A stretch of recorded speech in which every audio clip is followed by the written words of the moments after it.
Evolution happens in millions of years, not thousands of years, okay? So what I'm trying to say here is we haven't really evolved to spend as much time in chairs as we do today. Yeah. So our ancestors would have squatted, they would have sat on the floor, and they would have been upright. Yeah. They wouldn't have been on chairs like we are today. And I don't know about you, Mindy, but I probably spend 7-8 hours a day at my desk in a chair. So we're kind of doing things now every day that don't really match the way we evolved. Okay. And one of the effects of that is this change in posture.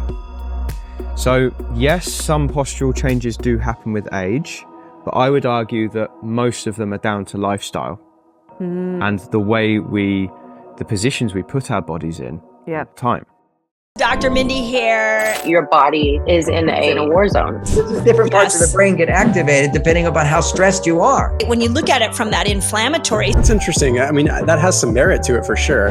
And you can't control everything. I'd say. And what about a woman who is not pregnant, but she's aiming? Let me just say, welcome, Will. It's been a joy to talk to you this morning, and I'm now excited to record everything we've been talking about.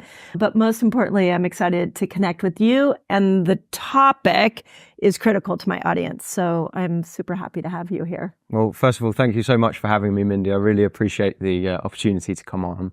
And I just wanted to say, first of all, thank you for your content. Oh, thank you. Because as I was saying to you before we started, I listened to your podcast with Stephen Bartlett, and the thing that really hit me the most was the information you shared about the menstrual cycle. Yeah. And as I mentioned to you, I thought I had a rough grasp of what was going on. Yeah. But when you went into the detail, I was like, I didn't know any of this stuff. Yeah. And what it's done for me is really helped my communication with my partner, Bryony. Amazing. Before your episode, I just knew, you have a day per month where you're in pain, and we're sympathetic and we try and help that day. Right. But I didn't really understand what else happened on the other 27 days. Amazing. So now when we're like, we've got a big thing to talk about. First of all, let me just check what state. Yay! Oh my God, that makes me so happy. That's how it should all work. Yeah. Because now you have an understanding of a lens of which she's coming, into the conversation with. And I was so poorly informed on it. And I think that's why it resonated so much with people of my age and gender. Amazing. Because we just didn't know. Yeah. And it's almost taboo, isn't it, that topic sometimes, and it shouldn't be. Yeah. So thank you. Thank you for taking the information and doing that.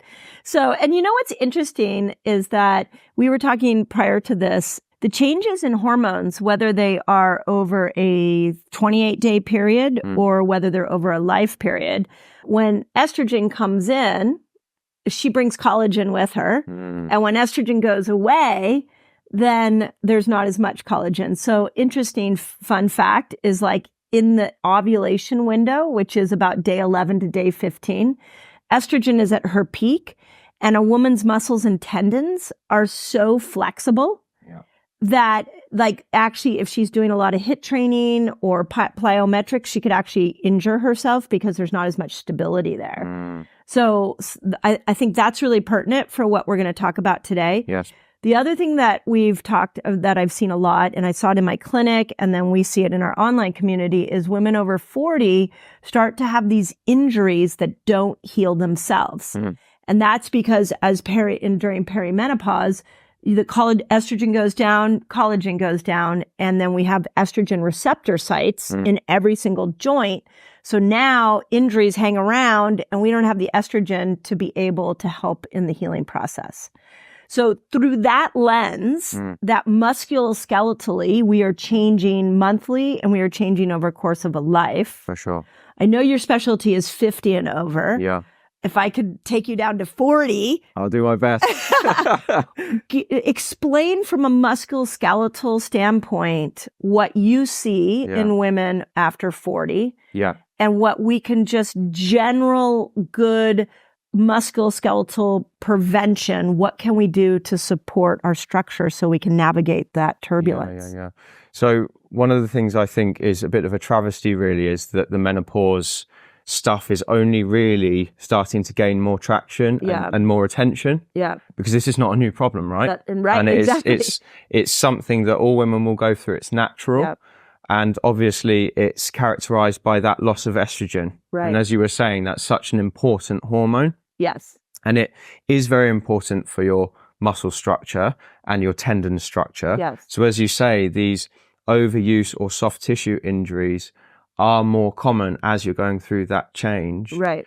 But the other thing that estrogen is really important for is actually an anabolic hormone. It helps with muscle growth and maintenance. Yep. And I know we were having a conversation just before we started recording, and you were saying it's so difficult now to maintain my muscle mass. And this is something I help people with all the time. Amazing. It's one of my big things, is trying to help people in their 40s, 50s and beyond to maintain muscle mass. And with that loss of estrogen, it does become more difficult. Yeah. So my background, to give a little bit about me, I was a competitive tennis player. So I played on a tennis scholarship at the University of Kansas. We had fitness, like strength trainer coaches in the morning. We'd have to get up at 4:30 and go lift a bunch of weights. Then we had 2 practices a day, like it was in between classes. So long. I got too bulky. Back in like my, 18, 19, 20, Yeah. my muscle structure, my genetics, I would get so bulky, I didn't like it. Fast forward to 54 years old, I am like working out in the gym so hard, and I'm doing my protein loading and I'm doing tons of strength training. Yeah. And it's incredible how hard it is to build muscle. Yeah. So can you start with just helping us understand if there were some basic muscle building principles for women over 40, what would they be? Yeah, absolutely. So I have 4 things that I focus on that are really important. Amazing. Especially for women over 40. Okay. Now, the first one, and this might surprise you, don't get injured. Oh. Okay, so this has to take priority over everything else for this group. Okay. Okay, because as we said, injuries are easier to cause Yeah. because of the change. They also get worse they get more common with age in both genders. Yes. So you've got age working against you, and the actual quality of the tissue does decrease slightly as we get older. Okay. And when you're injured, it takes longer to heal. Yeah. As you said, with the women you helped, if they're peri or postmenopausal, those soft tissue injuries are going to take longer. So there's muscle strains and tendon tears. It could be twice the length of time it takes for a 20-something Right. to get better. So a soft tissue injury can be catastrophic for your progress. Okay. So this is the vein I start with for everyone that runs through the whole thing. Yeah. Just don't get injured. Okay, so on that, let me walk through a scenario. Yes. So I decided at the end of December that I was going to start doing more strength training. I hired a trainer, and I was like, I'm going to go 3 times a week. Yeah. And I told her, I'm like, I want to lift really heavy weights. Yeah. And at some point, about 8 weeks in, I started feeling a funky shoulder thing. And then I happened to go play tennis that week, and I hadn't played in a while. And that shoulder thing got a little bit harder. Yes. And then I kept doing my old technique of like, let me push through it. Yeah.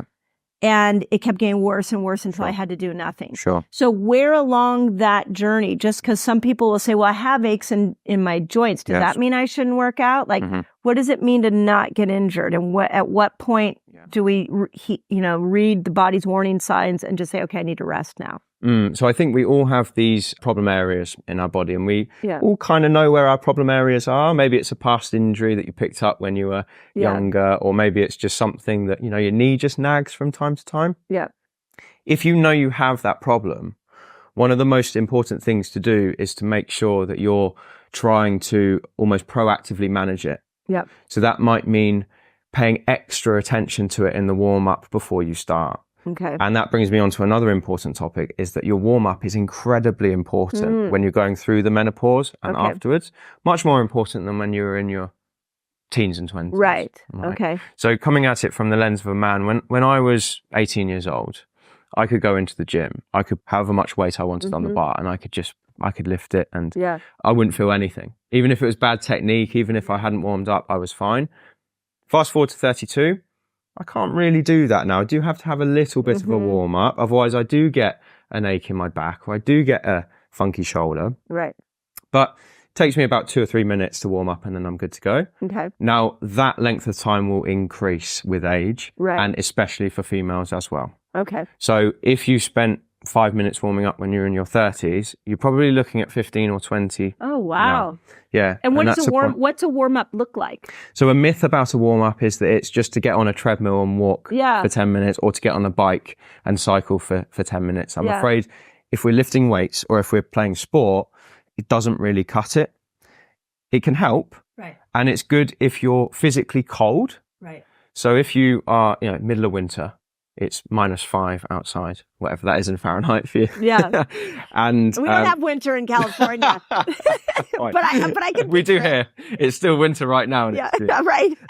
But if you're very, very cold, warming up the body to raise core temperature is fine.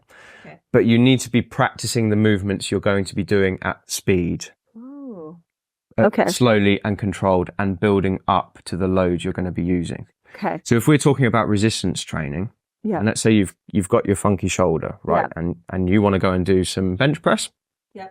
So what you might do is you would go in and you would take a very, very light dumbbell and just start doing some nice slow rotations to almost warm up that rotator cuff. Okay. The next thing you would do is you would go over to the bench, the exercise you're going to be doing, and practice the movement with no weight. Okay. Just to make sure that movement pattern is almost solidified in your brain. Right. So your body knows what's coming. It's starting to get ready for what you're actually about to do next. Amazing. Okay. Then you might put on 50% of the weight that you're going to use. Yeah. So very light weights. Again, just practicing that movement, but this time doing more repetitions, just so you can feel that kind of warmth in the muscle. Right. It's warming up. Right. Shoulder should feel warm at this point, not painful. Okay. It should feel warm. Then we slowly, incrementally increase the weight, getting closer and closer to the working set, but dropping the reps. Right. And then when you feel ready, that's when you start your first working set. And what's ready, though? If you are doing the warm-up, to take you back to your question, and the pain isn't going away, it's getting worse, I would then classify that as an injury. And you probably shouldn't do that exercise until it's fixed. Okay. Which means it needs some special attention. Does that make sense? Yeah, I didn't do that with my shoulder. Sure. I was like, the younger version of me was like, just push through it. It'll eventually heal itself. Yeah. We all do it. And you can get away with it when you're younger. But even now in my 30s, it's like, I can't get away with that as much. Yeah. And if I have a sticky shoulder and it feels bad, and I just try and rush that warm-up stage, my body says no. Yeah. It's not happy. Yeah. So I have to go back, start the warm-up stage again. And if I do it properly, guess what? The pain goes away. Right. So that's not an injury. That's just that's an ache or a pain. Okay. And we all have aches and pains. Right. But if that doesn't sort it out, then it's not wise to continue. Yeah. You should change what you're doing. Does that answer the question? Amazing. No, that's super helpful. Okay, so that's the number one is don't get injured. Don't get injured. And is warm up within that? Within that, yeah. So your warm up is, part of that. That's one of the biggest parts. Okay. The second thing is resistance training. Yeah. So this is absolutely key. And every single year that goes by, more and more research is coming out for the benefits of resistance training for every age group. Yeah. And I would say particularly for 40 plus. Yeah.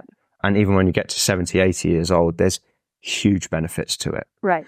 So if I had one message to get out to people, it's that everyone should have some kind of resistance training practice if they can. Right. Okay. So on that, I will tell you, there's a couple of things. I'm just going to, again, tell you the concerns as a 54-year-old woman. So as testosterone goes down, which can happen, especially if you have a high stress, I've found that my ability to do resistance training, there's just no juice in the muscles anymore. And I don't crave that kind of workout like I did before. Do we have a hack for that? Because I think a lot of women feel the same. Should you and should you start with light weights and then work yourself up? Should you do body weights? Give me a little more of what do you do if you really don't like resistance training? That's a really good question. Yeah.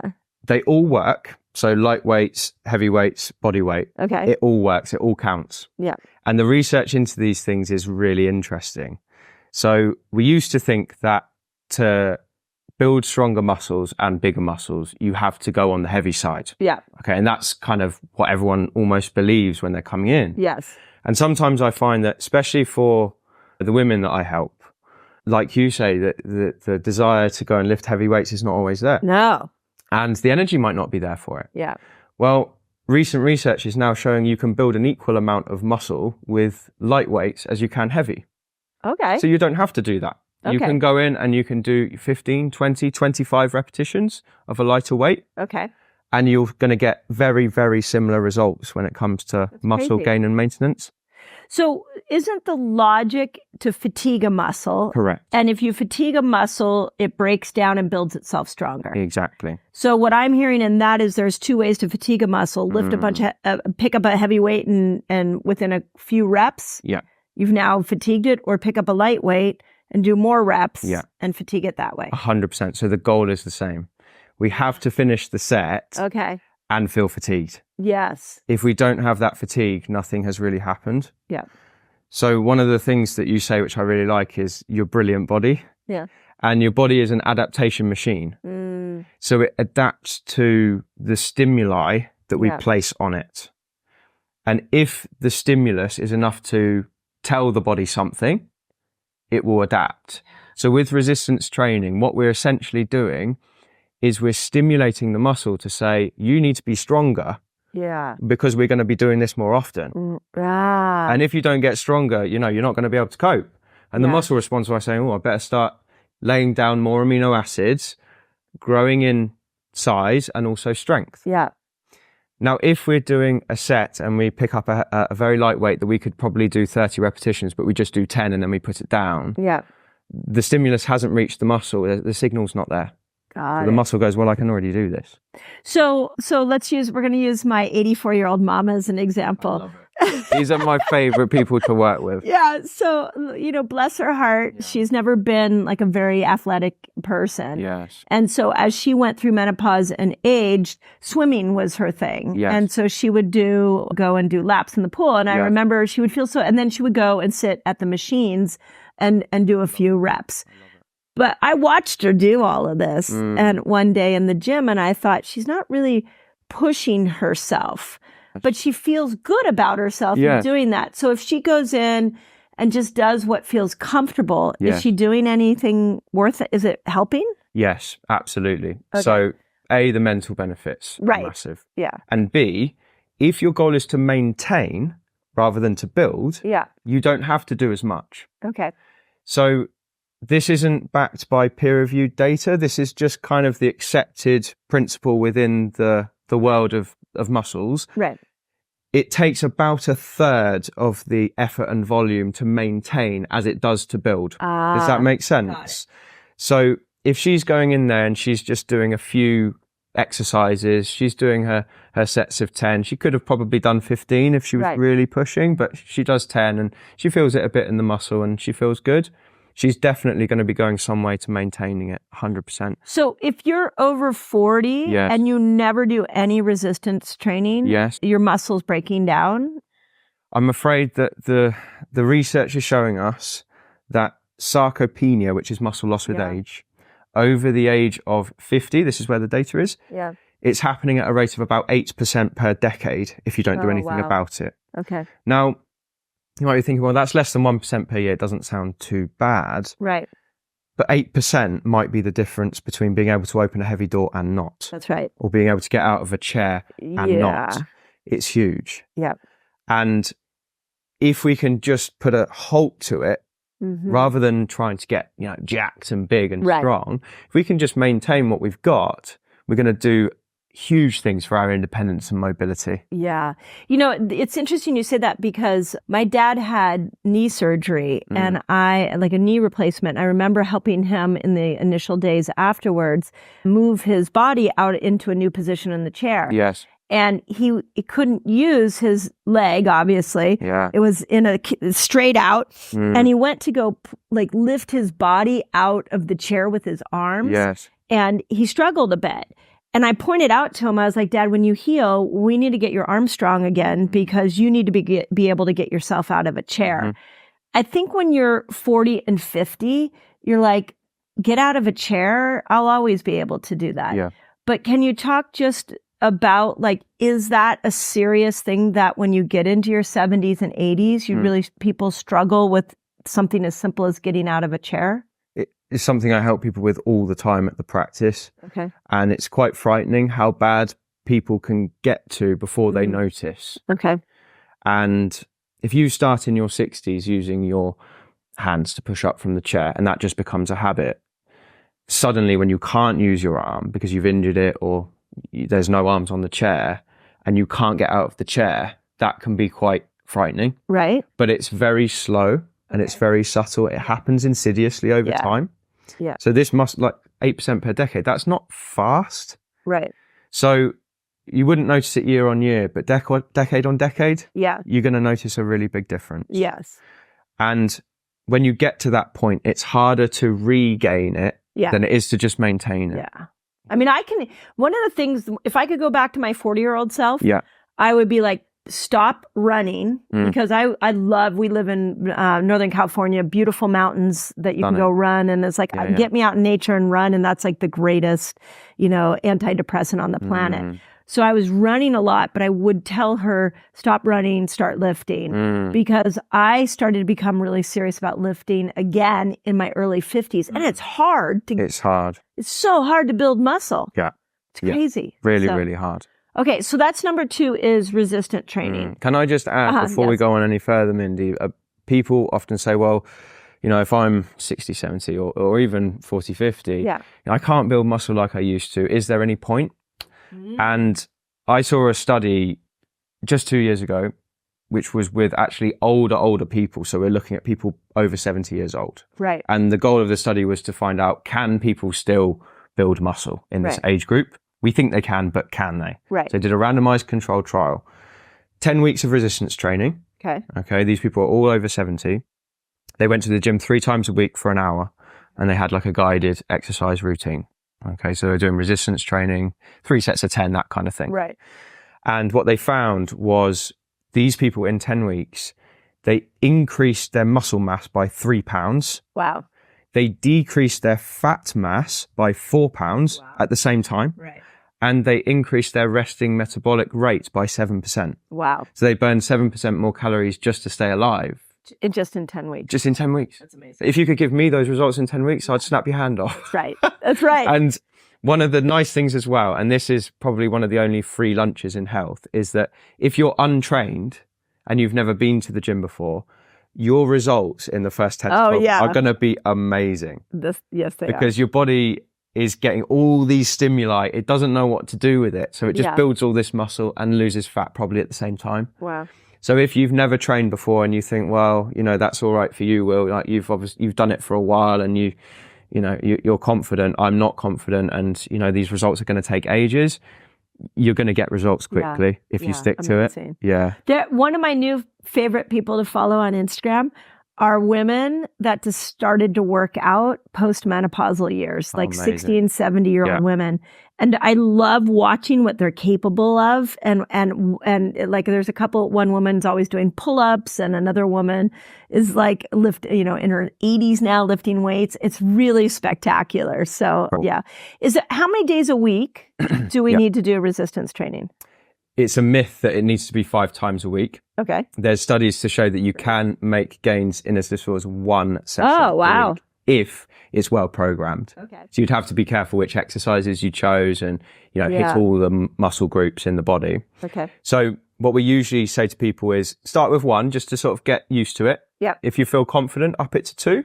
Okay. And most people, you can get all the results you want with 3 times per week. Okay. Okay. So you can go higher, but as we get over the age of 40, recovery takes longer. Yeah. And now we're coming into this first thing I said, which is don't get injured. Now we have to start, being very careful. Yeah.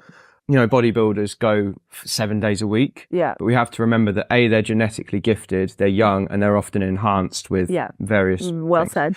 So don't copy what they're doing. Yeah. All right. 2 to 3 times a week is plenty. So I've played between 2 and 3, and I've decided that I think I don't get injured as much if I'm following your first rule if I do 2. Perfect. Then there's a better recovery. That's all you need. Yeah. That's all you need. And in those 2 sessions, try and have a couple of days between them. Yeah. So you wouldn't go Wednesday, Thursday. You'd maybe go Monday, Thursday. Okay. Would be great. It gives you a couple of days just for the tissues to recover and regenerate and then to go again. Great. Yeah. So just 2 days a week is plenty. You don't need loads and loads. Great. Okay. Number 3. So we've gone for don't get injured, Yep. resistance training. Yep. Number 3, and I know this is one you've spoken about before, is make sure you're having enough protein. Okay, great. Oh, I'm so glad that's going to be one of these because I have questions. Absolutely. So making sure we're eating enough protein to actually gain muscle mass is vital. Great. So protein is made up of amino acids. And when the body breaks down the protein into those amino acids, that's what goes to your muscles and that's what becomes the bricks Okay. that build new muscle tissue. Okay. Now, if we're not consuming enough dietary protein, it's like the signal is sending the builders there, but there's no bricks for them to use. Right. So not much happens. Right. So you might still get stronger without gaining muscle. Okay. But if you want to gain muscle mass, we need to be having enough protein. And that also helps with your recovery. Right. So it helps you get ready for your next session. Okay. So, on protein, I have so many questions on this, and I've been really trying to understand where I sit on the protein topic. So let's start with this. Does the amount of protein matter? Like a lot of people believe 30 grams per meal. There was a new study that came out, post-workout meal should have up to 100 grams. It's a lot. It's a lot. So do you have a sense of what you've seen in your clinic, especially for women? Yeah. I have a sense. The scientific literature is all over the place with this. You've got people saying one thing and others saying something else. Yeah.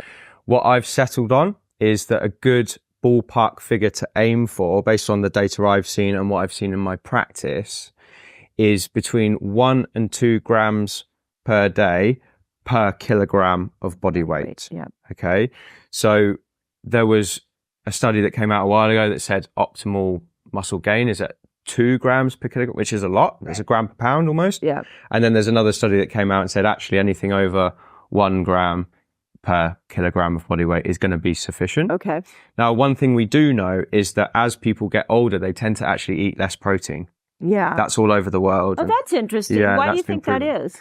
I think maybe they eat less in total. Metabolism goes down, so you can't burn as many calories. With it, probably appetite does decrease. Yeah, interesting. Yeah, but what one study I found for my book showed that older adults that eat more than 1 gram per kilogram, so the bottom end of the scale I said, have a 22% lower chance of any kind of disability later in life. Interesting. So it's a correlation, it's not a causation, but from that, I think we can say, do you know what, having that volume of protein is probably a good thing. Right. And I haven't seen any convincing data to show me that protein's harmful for the kidneys.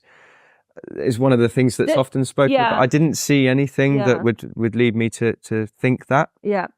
One of the things I've seen is some people convert protein into glucose very, very quickly. True. And then it actually acts almost like a carb, and then it gets stored as fat. That's right. So what I've been telling my community around protein is, okay, I like this target of like 1 gram or 1.5 grams per kilogram or per pound of body weight, but don't get rigid about it. Like, find what works for you. So I go back to February when I was doing all this lifting. I was like powering up. I tried so hard to get just 1 gram for every pound of body weight I wanted to be. Yeah. And I started gaining weight. And I was like, I think for my body, it may be a little too much. So I haven't settled in on what the proper amount is, but I just throw that out there because my concern is some people are trying so hard to eat so much protein. Yes, yeah, and more is not better. And more may not be better for some. Exactly, and you're totally right. So there are individual differences, so everyone's going to respond differently. Yeah. And if you were trying to push up to, 300 grams a day, 350 grams a day, as you say, that's just going to be converted and stored as glucose or ultimately turned into fat. That's right. It's not going to help. Yeah. So there is a cap. Yeah. So your builders can only lay so many bricks per day, and any extra bricks are just going to go somewhere else. Well said. Does that make sense? Yeah, well said. So I think as long as you're being mindful and eating enough. I would shoot for that 1 gram per kilogram as a minimum for most people. Right. Not for everyone. Right. I think you're covering your bases. Okay. And you're going to be okay. Yeah. And if you miss it it doesn't matter. Right, One and day is not going to make a huge difference. So people don't need to like tear their hair out over it. Yeah. That's what with Eat Like a Girl, when that book comes out, I've been really I really wanted to free people of this rigidity we've created around nutrition. Like, why can't we just like take a concept and play with it and be curious about it? Why do we have to get so like, I'm either doing it right or I'm doing it wrong? And the protein one is interesting. Yeah, and everyone's different, right, as well. And like your dietary taste is going to be different to mine. That's right. So it doesn't make sense for us both to eat the same thing. And there is no like one size fits all with this. Yeah. You've got to work out what works for you. That's right. And to go back to what you were saying about meal timings and amount per meal, I'm not sure it matters that much. I mean, I've seen studies that say both sides. Right. Personally, I prefer to spread it out because it just makes sense in my mind that my body can handle it better. Me too. So actually this came up, this is interesting because this came up on my interview on Diary of the CEO last night. We got in a protein discussion and he asked me about protein cycling. Now, I had seen some research that the best way to build muscle was to divvy out 30 grams of protein every couple of hours. Yeah. One of my friends, Dr. Gabrielle Lyon, has written a book called Forever Strong. It's Great a book. Great book. She's got a great clinical brain. Told me that the research is showing that that's not necessary to divvy out every couple of hours. But I always hold the line of what's applicable. And it seems to me to sit down and eat massive amounts of protein 3 meals a day is a little hard on the body to absorb all of that. Have you ever tried to eat 100 grams of protein in one go? It's really hard. It's really hard. It's not 100 grams of chicken breast. Yeah. It's probably like 400 grams of chicken breast to get 100 grams of protein. It's hard. It's not nice. It sits on you and, it's not. I just don't like it. Yeah. And if you want to do that, you can do it. But I just don't think that's the best way, personally. Yeah. And so to me, it's about these principles are great as long as we can apply them. And that's a hard one. Do you think the type of protein, there's a lot of discussion, plant-based versus animal-based. Yeah. Do you think that matters? There's some evidence to show that there are some superior types of protein when it comes to their availability. Yeah. Ultimately, I wouldn't want people to worry too much about that. Okay. Like, if you're getting your protein, I think that's fine. Okay. I mean, the benchmark is the protein found in egg whites. That's supposed to be the highest quality. Yeah. And then after that, you've got whey protein, supposedly. But I mean, not everyone agrees with whey protein. Right. Just however it works for you. I honestly wouldn't get weighed down into the nitty gritty of it. Yeah, agreed. Yeah. So protein. So that's number 3. Yeah. Okay, what's number 4? And then your fourth one, and this almost links back to the first, is make sure you're sleeping and recovering well. It's super important. Yeah. And I know that this fourth one is really tricky for people going through hot flashes and just that changes in energy levels throughout the day can really interfere with sleep. Yeah. But there's some quite scary research about how a lack of sleep can hamper your results. Yeah. There was a study done very recently and they showed, this was for people trying to lose weight. And they had 2 groups of people who had the same they use calories for this because it's easy to measure, same calorie deficit with these 2 groups. One group slept for 8 to 9 hours a night. And the other group was only allowed to sleep for 4 to 5 hours per night. Okay. They found that both groups lost a similar amount of weight. Okay. But when they dug into the data, they found that the group who was well rested lost 80% fat and a little bit of muscle. And the group that was not well rested, the ratio almost switched. Oh, wow. So they lost mostly muscle and only a little bit of fat. Wow. And the only difference between them was the sleep. Wow. So sleep is vital. And I know this is something that's becoming more and more well known at the moment, but I think we underestimate it. Yeah. So making sure your sleep is good is key. And is the quality of sleep, like REM sleep, deep sleep, do we know if that matters? I'm not sure. I've not seen the data on whether that influences it. This is still quite an evolving area from my point of view. Yeah. So I would imagine that you need to be having all 3 stages at probably decent ratio. Yeah, I it think has to be a healthy sleep. It has to be a healthy sleep. Yeah, I would have thought so. And that's where you like alcohol before you sleep, things like that change the quality of your sleep. But and I will tell you, as somebody who has studied sleep for many years and tried to apply different techniques to myself, I've come to this conclusion that yes, the amount matters, but then REM and deep also matter. Oh, big time. So I think the research has shown that deep sleep seems to be when the body mostly repairs. That's and right. I know there's crossover between all. Yeah. And REM sleep seems to be best for the brain. I'm not sure if you've come across the same sort of thing. So REM sleep is where your brain actually takes the information from the day, decides what to hold on to and what to let go of. Interesting. So if you're like in a big like work time or you're worried about losing memory as you're aging, like that's where REM is. So it's all about memory and cognition. Whereas deep, I always think, is detoxing because the brain actually shrinks and the cerebral spinal fluid goes up and washes the brain when we're in deep sleep. Yeah. So interesting. So like Alzheimer's, dementia, if you think about if you're missing REM and deep, like you're not integrating the information from the day in a thorough way. So you're not going to hold on to that. Got you. And then B, you're the amyloid plaquing. You have all those toxins that are creating more of the plaques. Yeah. So that's one of the major contributors to Alzheimer's. Scary, right? Right? I don't know. Yeah. But I also, now that my kids are older, I have decided that I can sleep 8 and 9 hours. And that, like when I'm home, I prioritize that and it feels great. Yeah. So there's so much to say on sleep, but I'd never heard it from a muscle loss standpoint, which was brilliant. Yeah. And the research does show that people sleep less as they get older, but we still need the same amount of sleep. Right. So their habits change and people tend to get off to sleep slightly earlier and wake up much earlier. That tends to be like a shift in circadian rhythm. Right. But the requirements remain the same. So it's actually a myth that when you get older, you need less sleep. Wow. You don't. You need the same. Does the timing, I'm thinking now about circadian rhythm. And when I think of circadian rhythm, I think of hormonal patterns. And one of the things that we know is cortisol comes in about an hour after you wake up. Yeah. And testosterone is highest in the morning, especially for women. Yes. So logic tells me that would be the best time to work out. Do we have any research on that, or any from the women you've worked with? Have you seen if timing matters? This is quite an interesting point because it's something I've manipulated myself. Yeah.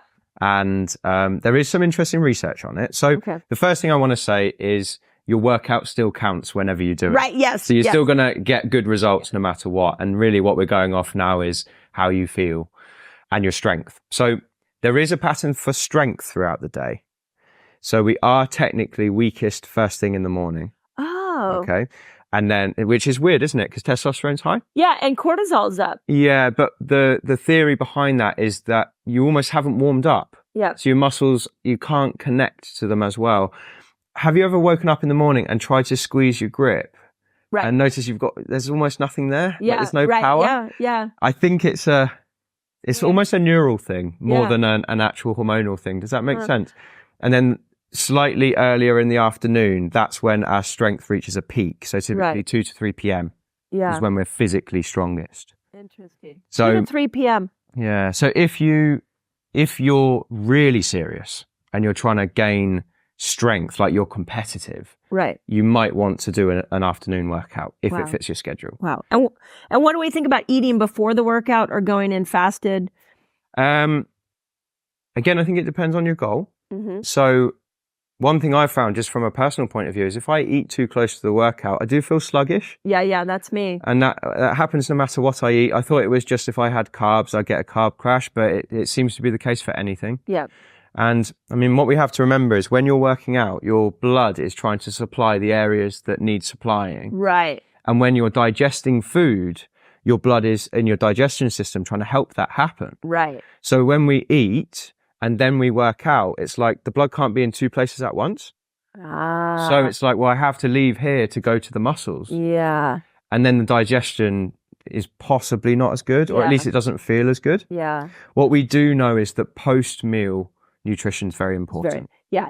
And how far after the workout do we need the post meal? We used to think it was super close. That's what I heard. It's kind of changed now. Yeah, okay, good. Because I've come rushing home from the gym. I'm like, I got to factor in the post-recovery meal. Do you know what? I want to confess something to you, Mindy. When I was young and I was into all the supplements and stuff like that, and I was like, well, I don't have my protein shake with me today, so there's no point me going to the gym. Because I was like, it's going to be longer than half an hour before I can get my protein shake. So the workout's pointless. Yeah. Of course, that's not true. That's not good thinking. No, it's not good thinking. So, I mean, within a couple of hours afterwards is great.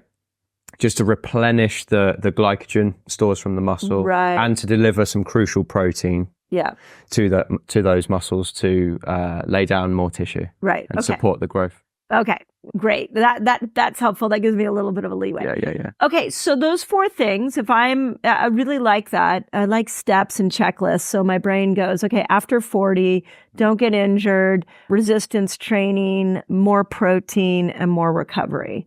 Like very clear. Now, let me offer up some other challenges that I see in my 54-year-old body. One has been posture. And now, I've been writing books. It's very hard to I find whenever I write a book, I actually start to get a lot of numbness in my hand because I'm at the computer all the time. My head's forward. But I do worry as I'm aging, I feel like it's harder for me to stand upright. I look at pictures of myself. I'm like, oh, wow, I'm already seeing some posture changes. What can we do to keep our posture really strong as we start to age? This is a major problem in the Western world, particularly. So we have desks and chairs, which, if you think about it, I know you talk about evolution and how we've changed or not changed over time from, the very early days. I was trying to pin a date on when the first chair came into existence. Oh, that would be really interesting. And I think the earliest chairs we can find are Mesopotamian, which is about 8,000 years ago. I might be wrong on this, but evolution happens in millions of years, not thousands of years. Okay. So what I'm trying to say here is we haven't really evolved to spend as much time in chairs as we do today. Yeah. So our ancestors would have squatted, they would have sat on the floor, and they would have been upright. Yeah. They wouldn't have been on chairs like we are today. And I don't know about you, Mindy, but I probably spend 7-8 hours a day at my desk in a chair. So we're kind of doing things now every day that don't really match the way we evolved. Okay. And one of the effects of that is this change in posture. So yes, some postural changes do happen with age, but I would argue that most of them are down to lifestyle and the way the positions we put our bodies in all the time. Now, we've got sitting, which is one of the major drivers of that. Right. And then if you imagine how you sleep at night as well, most people are side sleepers. Right. And again, the knees are tucked up. You're almost in a sitting position at night as well. So now we've got 8 hours at night, 8 hours in the day. Suddenly we're 16 hours where we're in this funny position. Okay. So it's no wonder that certain areas get short. So typically it's the hip flexors become shortened, at the front of the hip. And that can lead to a lot of back pain. Okay. And then up here, you were talking about your neck and your hand. We have the chest muscles get tight because we're like this. Yep. Okay. Yep. And at the back, the muscles that keep us into this good posture become lengthened and weak. Ooh. So we call this double cross syndrome because we have weakness on one side and tightness on the other. Okay. And it pulls us forward like this. And that can be one of the drivers of that kind of humpback appearance that many, especially women, write to me about and say, what do I do about this? Because I've just seen myself walking past a shop window.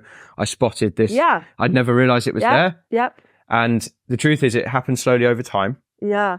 It is more common in women. We do think there's some hormonal link there to that specific Well, that posture. has to be the loss of collagen. I agree. I think some of that will lead to that too. But the muscles at the back, and I see this with my patients, I ask them to engage them and to do a certain exercise. And they're like, I can't do the movement. Wow. Not because they're in pain, not because they're stiff. They just don't know how, they just can't tap into those muscles anymore. Right. It's because they've spent so long with them lengthened and deactivated. It's like the brain can't connect anymore. Right. Makes sense. We have these things in our body called neural networks. And it's essentially the way that the brain connects to a muscle. Okay. And we can strengthen a muscle, but we can also strengthen a neural network. Right. And you can think of your neural networks like roads. Right. Or freeways, motorways. And the signals are like the cars. Right. And if we don't send many cars down those roads, eventually it's like the roads become dilapidated and they're Weeds just not grow on 'em. exactly. So we can't send the cars down anymore. Okay. Whereas if you have a muscle you can connect to easily, that's almost like the freeway. So there's loads of cars on there, and you can catch it. You can switch your bicep on really easy because we use it all the time. Okay. But when it comes to your rhomboids at the back, which spend most of their time switched off, that's much harder to connect to. And those are some of the muscles that keep you in good posture. So is there something I can do every day? Because what you just said makes perfect sense. Like I try to like remind myself to squeeze my shoulder blades together. I try to just periodically just stand up and I'll go in a door and try to stretch my chest. But is there any, I know you have some amazing YouTube videos on this and we will leave links for all that, but should I be working every single day to loosen my chest and strengthen the back? If you're sitting at a desk every day, the answer is probably yes. Okay. We need to do something to counteract it. Okay. It's not just going to happen automatically. Right. But it doesn't need to be difficult. And it doesn't need to be, you don't need to go to a gym to do it. Right. There's things you can do at your desk to help you. Okay. So there's two things that spring to mind that would be really good for this. Okay. The first thing is just an easy postural tweak that you can make, which fixes a lot of these problems in the neck and the shoulders. Okay. Okay. And I call it the 25% chin tuck. Super easy. So let's imagine most of the time we're sat like this. Okay. Yeah. I'm guilty of this as well. But when you're concentrating on a screen, the head tends to drift forward. Yeah. So if you look at me from the side, you can see my head is in front of my shoulders. Right. My shoulders are rounded. Yeah. So what I want to do is essentially get my head on top of my shoulders. And the muscles that do that live under here. Okay. Underneath the chin, the deep neck flexors. Okay. Yeah. Yeah. Okay. Amongst others, but these are really important. Yeah. So what we're going to do is we're going to imagine that we're not making a full double chin. We're just going to go 25% back. Oh, 25. 25%. Yeah. So people won't even be able to see you doing something that looks abnormal, but you're going from here to here. What that does is bring you upright. Yeah. And then the other part of it is to just pull back and down with the shoulders. Okay. So having that posture when you're at your desk. And then you're straight now, and then you're strengthening those muscles. Strengthening them. So it's funny because that's what I've been innately doing, is just reminding myself to because what's so interesting is I feel like posture is so subtle. Yeah. You don't realize when you fall into the most comfortable position because you're like, oh, this just feels comfortable. Exactly. It's the most subtle thing. And the changes are very subtle as well. Yeah. It happens slowly. Yep. And we don't notice and we're concentrating. Yep. And then it takes a picture of Yes, someone to take a photo of you and you're like, what the heck? Is that how I look? That happened to me recently. And I was like, whoa, okay. I could see my ears were in front. I was like, wow. So what I've been doing is like when I think if you make it a routine, like every time you're in line at a grocery store or anytime you're in line doing anything or anytime you're at a stoplight, like just keep pulling yourself back 100%. And reminding yourself it's like a check-in. It makes a huge difference. Yeah. So little spouts like that. And the other thing to remember here is for the first 10 or 12 weeks of doing this, it's going to be annoying because you're like, I have to keep doing it. Yeah. But it becomes a habit. Okay. And sometimes now when I'm at my desk, I'll just notice that I automatically just do that. And I haven't thought about it. It just happened. Right. Yeah. So it will become almost like a stronger neural network. Your body will get used to doing that. Right. And then it will happen easier. Amazing. Yeah. So it's not going to be as annoying as it is when you first start. Right.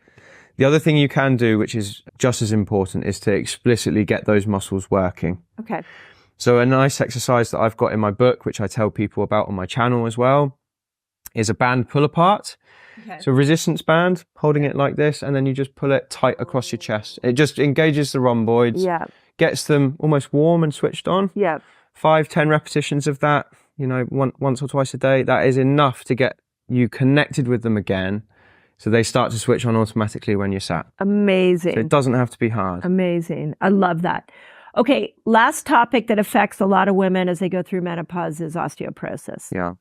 So my strategy, I'm not obviously concerned about that yet, but of course I'm always thinking about my 70, 80, 90-year-old self. So my strategy is muscle. What are some, if I'm 40 and 50, I want to make sure I don't end up with osteoporosis. What are some good tips? Osteoporosis is a tricky one because it creeps up on us. Yes. And we don't notice it happening. Yeah.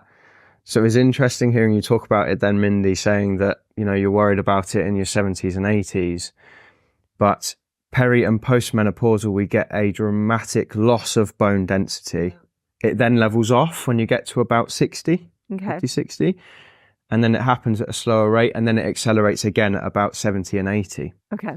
So I would argue that right now is the time when you should be most focused. Oh, yeah.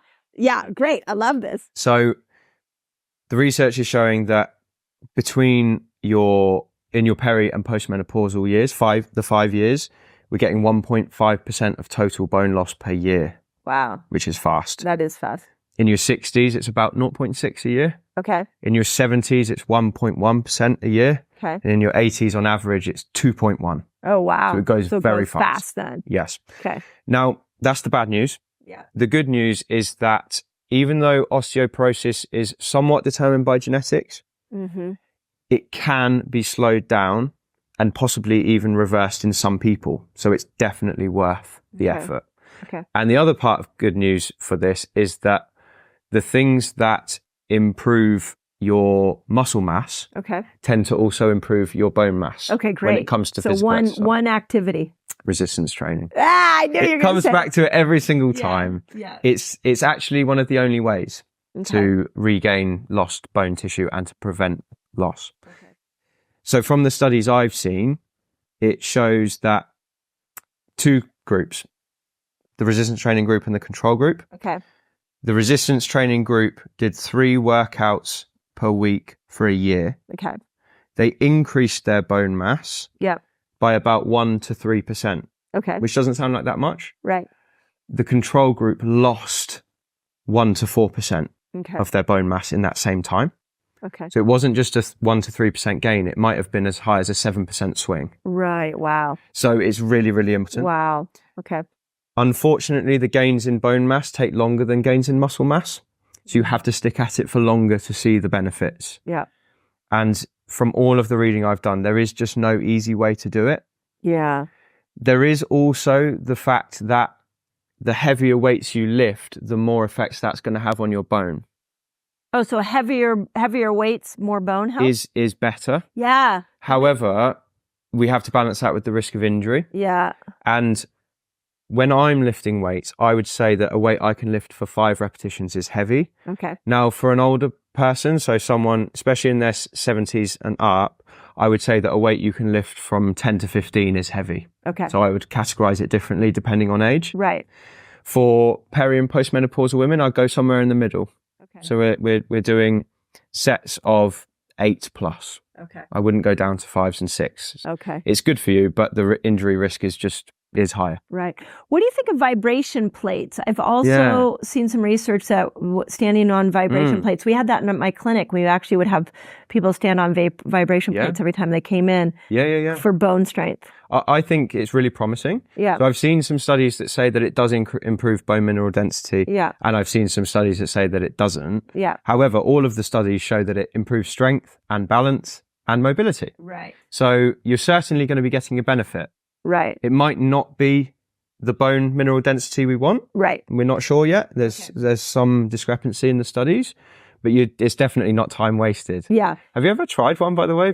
Oh, yeah. And you know what I need to remind myself to do now that I'm having this conversation with you is pick up some heavy weights. Yeah. Get on one of them. Yeah. And do like squats and things like that. Would Now be you're ideal. killing 2 birds with one stone. 100%. Yeah. I've never seen a study where they've done that, but I think that would be really interesting to look at both muscle and bone development from that. Yeah.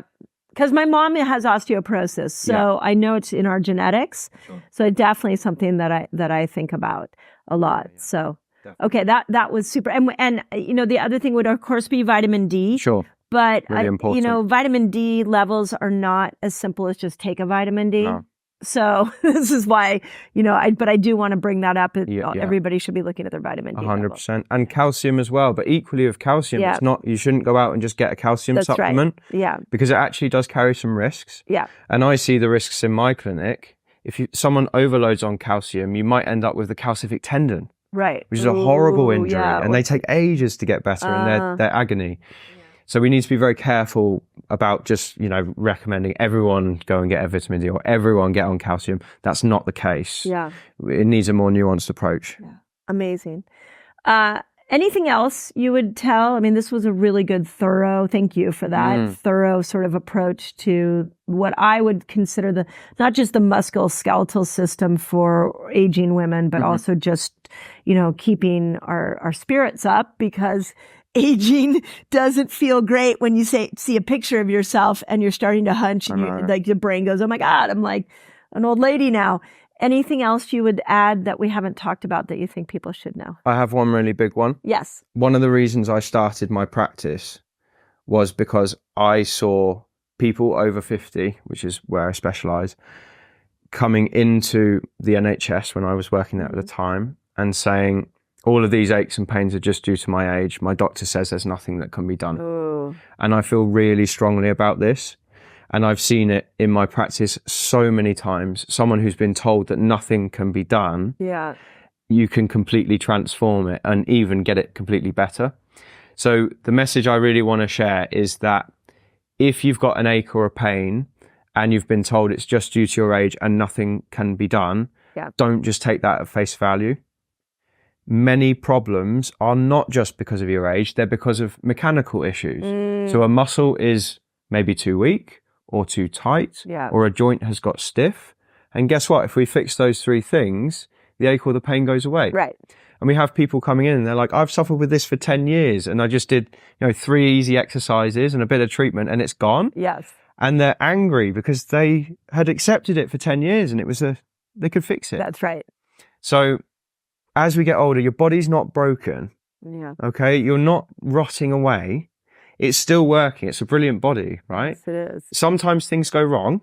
Yeah. And they just need a helping hand to be fixed. Amazing. And I mean, that's why I do what I do on YouTube. That's why I produce the content, because I hope people can use it and discover for themselves that actually you're not doomed. And just because you've got a niggle in your knee doesn't mean it's going to turn into terrible arthritis. It might just need addressing. And, many of these problems can be solved. It's funny. I was thinking, because your approach to YouTube is very much like my approach to YouTube, which is I took what I was teaching in my practice and I was like, okay, everybody should know this. And then I just literally in the early days, I just 100%. Put a camera up and I was like, hey, this is something you all need to know. And that to me, in those little small video educational chunks, is the true blessing of YouTube. 100% agree. Right? And so I'm thinking about you and your videos, and your YouTube channel is phenomenal, by the way. Oh, thank you. As a fellow creator, I was very impressed. And I'm a little picky. I'm sure you've had the same issue where so many people have asked me to teach them how to build a YouTube channel. Yeah. And my heart always is you have to be consistent. And you have to give 100% and just educate. You have to be there to educate with nothing in return. And that's what I see in your YouTubes. When I started the YouTube as well, the intention was pure. I didn't start it to grow this big channel. Yeah. I started it because this was stuff that people needed to know. And I just used to share the videos on my email list with my current patients. Yeah. And that for me was enough. Yeah. And then it just happened to take off. Yeah. And it's that's cool. But the goals never changed. This information is so important. And it empowers people to go and make a change themselves. Yeah. And the goal's the same as when it was when I was just sending it to 50 people. Amazing. Amazing. I know you have a giveaway for us, a video giveaway. Sure. Because video is your superpower. Can you talk a little bit about it? And we'll leave a link for the giveaway. Yeah, thanks, Mindy. So I put something together just for your audience. So I know you've predominantly women, and that's the same as my audience. I think it's because women are more proactive at taking control of their health. We're the superior sex. Absolutely. You can say it. Absolutely. It's your words, not mine. But I put together a video to help women over the age of 40 to build and maintain their muscle mass. So it's a simplified guide. Right. It's none of the wacky stuff. And I've just tried to simplify all the stuff we've spoken about today to give you some easy, actionable steps to maintain that precious muscle and stave off sarcopenia. Thank you. So it's super actionable. It's a short video, but it's not posted anywhere else, and it's for your audience. So you can find that at willharlow.com/Mindy, and that'll be available for anyone who wants it. Great. So we will leave the links too, but thank you for that. So, and then you have a book coming out. Yeah. Can you talk a little bit about that? Yeah, I mean, the book is an interesting one because I published a book in 2020, again, just for my local patients, and it went on to do really well when the YouTube channel took off. What's it called? It's called Thriving Beyond 50. Okay. And essentially it's a collection of all of the strategies I use in my practice to keep people active, independent and mobile and free from painkillers. Amazing. Now, I know we share a publisher. Hay House reached out to me about 6 months ago and they said, would you be interested in republishing Thriving Beyond 50? And I said, this is a coincidence because I'd been working on a new and improved version. Ah, nice. So the new version is coming out on the 1st of October. It's almost twice as long. It's got twice as many strategies. I've rewritten the whole thing. Obviously, since 2020, there's been new research that's come out. I've tried to include as much of that as I can. Amazing. It's honestly the strongest piece of work I could possibly produce. Yeah. And looking forward to the launch on the 1st of October. So Thriving Beyond 50, that's the title. Well, thank you for everything that you do. We have a tradition on this podcast. The last question I always ask, because I think it's a really interesting one because it's different for all of us. Yeah. What's your definition of health and how do you decide when you're healthy? My definition of health, I would say, is peace of body and mind. And I know I'm healthy when I wake up in the morning and I'm excited to do what I want to do. I'm sleeping well at night. And I feel I'm making progress towards some kind of physical pursuit. Yeah. Because if I'm not healthy, I can't make progress. If I'm not healthy, I can't sleep. And if I'm not healthy, I just feel awful in the morning. So that's my kind of gauge as to where I'm going. Yeah. Probably 10 years ago, I would have said if I look in the mirror and I'm... Yeah, right? It changes. It changes. Yeah. And that's not my definition anymore. Yeah. So it's how I feel more. That's more why I exercise now, is because of the way it makes me feel. Yeah. Not because of the way it makes me look. Yeah. And it's I think we all hit that spot especially as you age. It's like in your younger years, it's about a number on the scale or what you look like in the mirror. And those are all nice. Yeah. But I think as we get older, we really redefine what our targets. So I agree. Yeah. Yeah. Well, this was amazing. Thank you so much, Mindy. I appreciate you coming all the way in. And it wasn't far. You've come further than me. Yeah, I know. But it's still, and thank you for just making this happen. And we'll send all the links. And thank you for everything you do as well. I've gained so much from your stuff. Yeah, thank you. It's really helped at home, honestly. Yeah. And Bryony was like, are you going to say it? And I was like, I'm definitely saying it. No, it's really important when men speak out about what they learn about hormones because it creates a better bond with the women in their lives. So amazing. Couldn't agree more. Yeah, great. Thank you. Thanks Appreciate so much. you. Yeah, cheers. You too.